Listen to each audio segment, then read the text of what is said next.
Então, olá pessoal, vamos começar hoje mais uma aula do nosso grupo GEMOC, Instrumentos Níquel Titânio, Abordagem Contemporânea. Então, nós vamos estar falando a respeito dos sistemas dos níqueis titânios, sistemas de níquel titânio convencionais, as ligas de níquel titânio M-Wire, a R-Phase, as Control Memory, ou memória controlada. Nós vamos estar abordando a respeito dessas quatro ligas. O que há de diferente nisso? Porque a gente observa que a cada dia é lançado um instrumento no mercado e o fabricante falando, não, que meu instrumento é o melhor, porque ele tem isso, que ele tem aquilo. O que realmente acontece na fabricação desse instrumento? O que ele realmente ganha de propriedade que me dê realmente uma maior segurança? Será que tem diferença tão grande de um níquel titânio convencional para um M-Wire, para um R-Phase, para uma memória controlada ou não?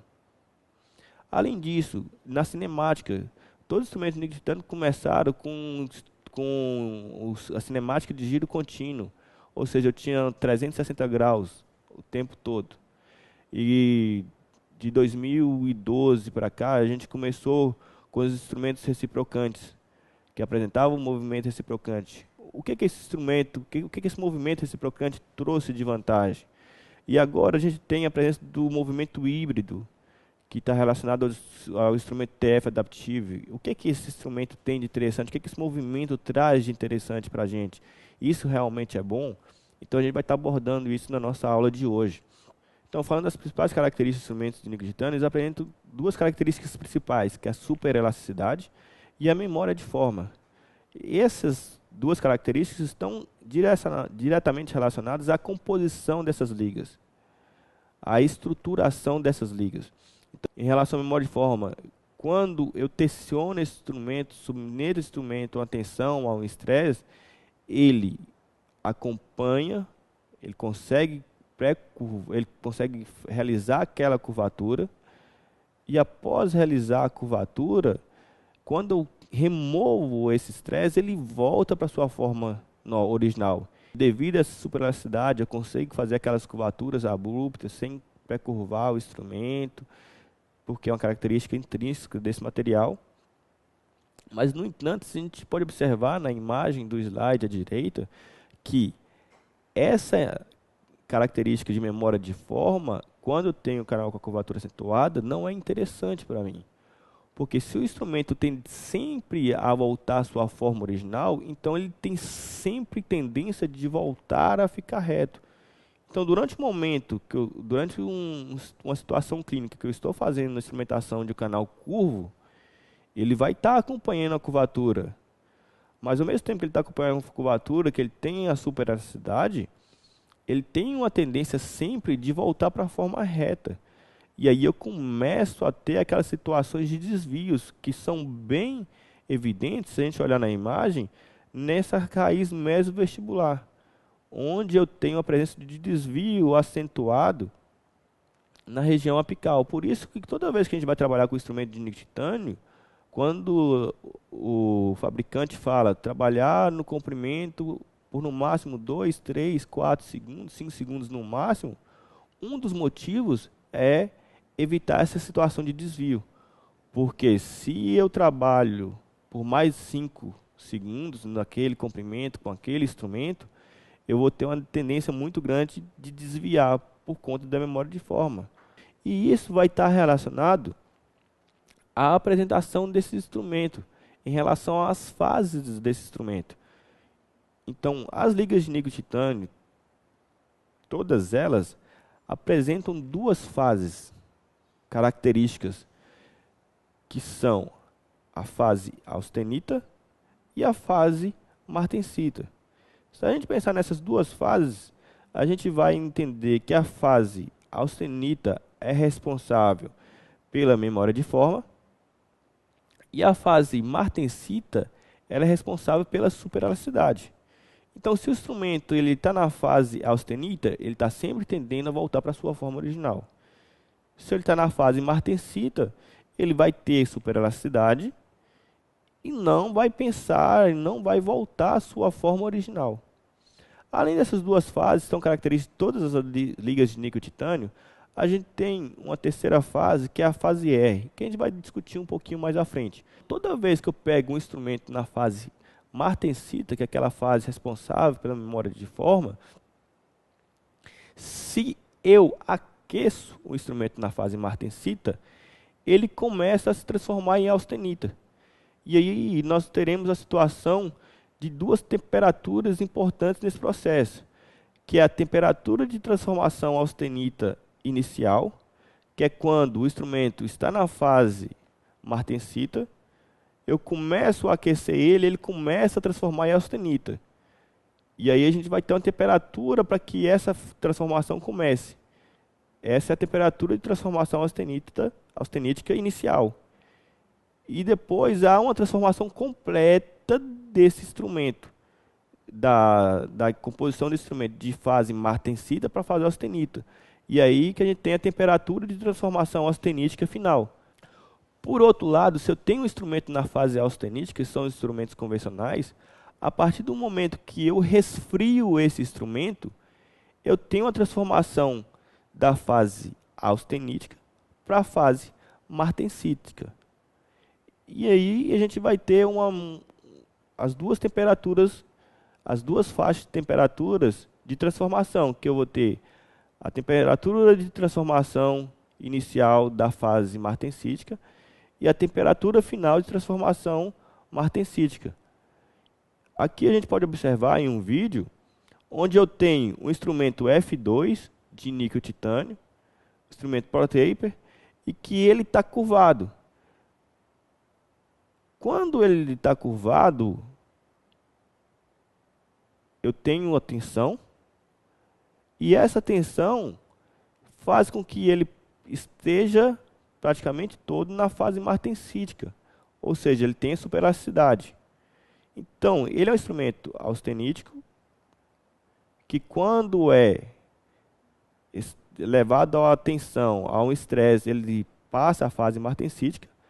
E no vídeo, se você gente observar, no momento que eu tenho o instrumento curvado, se eu resfriar ele com o end-wise, eu tenho a transformação da fase austenítica para martensítica. Se ele está na fase martensítica, ele perdeu a memória de forma. E a gente vai ver que ele mantém aquela forma por um tempo. Como ele vai aquecendo novamente pela ausência do frio, ele volta para a fase austenítica e ele volta à sua forma original. O que é isso importante? Que sempre que o instrumento está na fase martensita, ele é mais macio, ele é mais dúctil, ele apresenta maior elasticidade. E o que acontece? Em muitos casos, a gente tem esses instrumentos, esses novos instrumentos, o que os fabricantes fazem durante a preparação, durante a fabricação dessas ligas para esses instrumentos, é uma alteração durante o processo de fabricação nas temperaturas.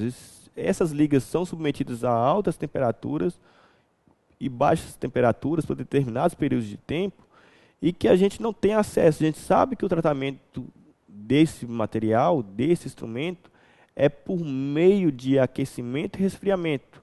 Há um tratamento térmico, mas todos esses tratamentos desenvolvidos pelas diferentes empresas são tratamentos patenteados. Em 2007 foi introduzido no mercado os instrumentos M-Wire. O que esse instrumento M-Wire tem de diferente? Realmente ele ganha alguma coisa em relação ao instrumento convencional? Sim.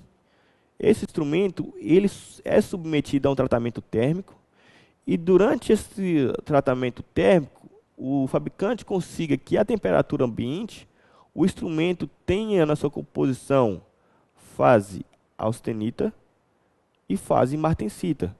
Ou seja, se o instrumento já apresenta fase martensita naquela composição, ele é um instrumento muito mais resistente, principalmente à fadiga cíclica, quando comparado ao instrumento convencional.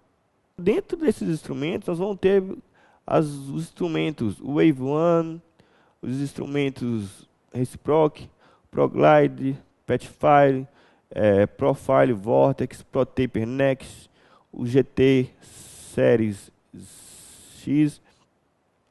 E a principal característica dela é essa que a gente mencionou anteriormente, onde há a inclusão de fase martensítica na liga de níquel titânio. Depois, em 2008, a gente teve o desenvolvimento dos instrumentos R-Phase, que é caracterizado por um tratamento térmico onde o instrumento que apresenta a fase austenítica e tem instrumentos que apresentam fase martensítica. O R-fase, o que eles divulgam nos trabalhos é que consegue-se fazer um tratamento térmico onde eu tenho uma fase intermediária entre fase martensítica, fase de martensita e fase austenita. Essa fase intermediária a gente chama de fase R. E realmente esses instrumentos, por apresentarem essa fase R, eles têm uma maior resistência à deformação elástica, uma maior resistência à fratura por fadiga e também uma maior vida útil de trabalho. A gente vai ver que a apresentação comercial desses instrumentos com fase R são instrumentos TF, o Twist File, o TF Adaptive, ou Twist File Adaptive, e os instrumentos K3XF. Outro instrumento que surgiu já em 2010 são os instrumentos de memória controlada. O que acontece durante o processo de fabricação desses instrumentos de memória controlada? O que a gente conversou anteriormente dos instrumentos convencionais e CM? O instrumento convencional, a temperatura ambiente, ele tem somente fase austenita. Se ele tem fase austenita, ele tem a característica de memória de forma. Ele sempre volta para a sua forma original. Quando eu tenho o instrumento M-Wire, ele tem fase austenita e tem fase martensita. Ou seja, ele ainda apresenta memória de forma, ele sempre vai voltar para a sua forma original, mas ele tem a inclusão de fase martensita. Ou seja, ele é um instrumento mais flexível. Os instrumentos CM-Wire, os instrumentos de memória controlada, o Control Memory, a temperatura ambiente, por meio de um tratamento térmico, ele apresenta única e exclusivamente a fase martensita.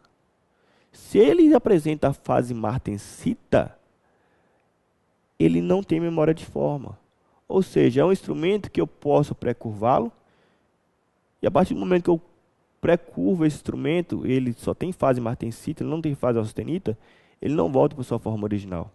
Dentro das marcas comerciais dos instrumentos CM-Wire, dos instrumentos de memória controlada, nós temos a Hi-Flex CDM, ProTaper Gold, Wave One Gold, as ProDesign S e ProDesign Logic da Easy. Aqui a gente pode observar nesse slide, onde eu tenho uma avaliação de dois instrumentos. Os instrumentos Wave One, que são instrumentos reciprocantes. O instrumento Wave One Primary e o instrumento Wave One Gold Primary, que são instrumentos em tese com a mesma conicidade do mesmo fabricante. A gente observa que claramente que o instrumento Wave One Gold, que é o instrumento que apresenta memória controlada, ou seja, fase martensita, ele apresenta uma maior resistência à fadiga, onde eu tenho uma resistência à fadiga próxima a 1.600 ciclos. Ou seja, o instrumento precisa girar 1.600 vezes em teste laboratorial para que chegue à fratura. Quando eu trabalho com Wave One Primary, que é um instrumento com liga de níquel titânio M-Wire, ele vai fraturar com 1.100. Ou seja, eu tenho um ganho próximo a 50% de resistência à fadiga, alterando a liga do meu instrumento. Outra coisa que tem se trabalhado muito em diversas situações, quando se pensa em instrumento, e nós comentamos anteriormente no início da aula, está relacionado à cinemática do instrumento. Os instrumentos, eles trabalham em três cinemáticas principais. Os instrumentos de níquel titânio trabalham na cinemática de giro contínuo, na cinemática reciprocante e na cinemática híbrida. Os instrumentos de giro contínuo caracterizam-se pela presença de uma cinemática onde há o giro do instrumento em 360 graus, continuamente.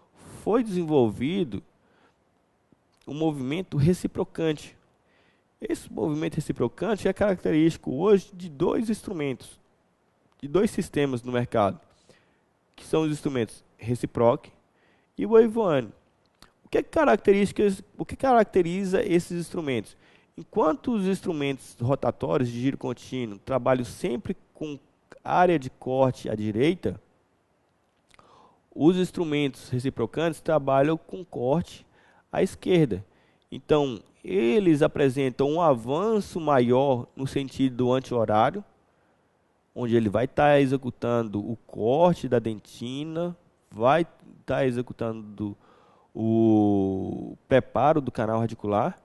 No instrumento reciproque, ele vai ter um movimento anti-horário de 150 graus, que é onde vai estar cortando, no wave one de 170.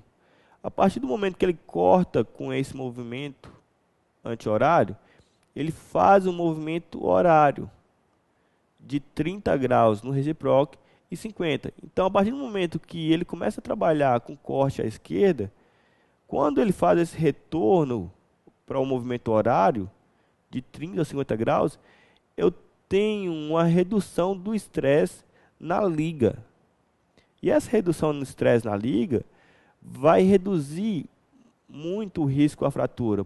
Esse trabalho fecha muito bem a nossa aula, onde a gente tem a presença de uma liga tratada termicamente e de um movimento reciprocante, que é um movimento mais interessante, que me dá uma maior resistência. E esses dois componentes, tanto a liga quanto o movimento, vão trabalhar aumentando muito a resistência do instrumento. O movimento híbrido ou movimento adaptativo.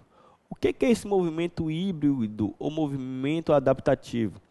Ele caracteriza-se por ser um instrumento e uma cinemática onde eu tenho um giro contínuo. Ou seja, esse instrumento trabalha 600 graus em giro contínuo, em rotação. Após 600 graus, ele volta 20 graus. Ou seja, ele está sempre indo na situação de rosquear, mas aí ele volta 20 graus. Se o instrumento não encontrar nenhuma resistência, ele vai fazer esse movimento até a finalização do preparo. No entanto, se o instrumento encontrar alguma resistência, seja uma curvatura mais acentuada ou uma área que eu tenho um canal mais atrésico, ele passa do movimento de giro contínuo para um movimento reciprocante. Por isso que a gente fala de um movimento adaptativo ou de movimento híbrido. Essa cinemática do movimento híbrido, ele vai estar presente nas limas TF Adaptive. Próxima aula a gente vai estar abordando um pouco mais de cada um desses sistemas de maneira mais detalhada.